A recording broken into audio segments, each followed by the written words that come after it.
musharax maxamed siciid xasan oo u tartamaya doorashada golaha wakiilada ee gobolka Togdheer iyo sidoo kale xamse baashe lande oo u sharaxan golaha deegaanka degmada Burco ayaa deeq isugu jirta biyo iyo timir gaarsiiyay xaafadda Aydin May ee magaalada Burco xaafadaas oo ay ku nool yihiin dadka barakacayaasha ee ay saameysay abaartii ka dhacday dalka Soomaaliland waxaana musharaxiintani deeqdan biyaha iyo timirtan ugu talagaleen dadka masaakiinta ay ku guda jira bisha barakaysan ee Ramadaan inay ka faa'iideystaan wareen waxa halkaasi ka hadlay bulshada ku dhaqan xaafadda Aydin May ee magaalada Burco waxaana u mahadnaqeen isla markaana bogaadiyeen deeqdan isugu jirta biyaha iyo timirta ay ugu deeqeen musharaxiinta kala xamse baashe lande iyo maxamed siciid xasan shawr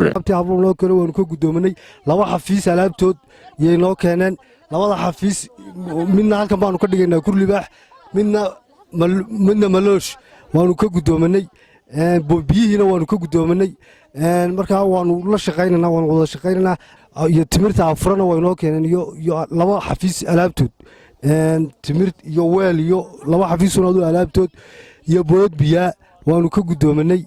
halkan waxaanu ku gudoominay bood biyaa iyo laba xafiis agabkood markaa waxa weeyaan waxa noo keenay shawr iyo xamse laande waanu ka gudoominay imankana booyadu waatan dadkuna waa loo shubaya waan cabayaan haddii ilaahay ka dhigo laba xafiis alaabtoodna way noo keeneen iyo timir afura iyo intaba si wacan bay noogu keeneen waa idinka gudoonnay afurada iyo biyaha aad noo keenteen waa idinka gudoonnay ee naga soo gaadhay labada musharax shawr siciid xamse baashe aad iyo aad baan ugu faraxsannahay maasha allah jisa allahu khayran jisaa annagana waxaana laga rabaa waajibkana lagu leeyahay biidnillaahi baari inaanu gudanno waa jecellahay ilaahay idankii ilaahayna hayna ku wada guuleeyo xoogaa haraaduunbaa meesha lagu qabaa biyihii waana soo gaadheen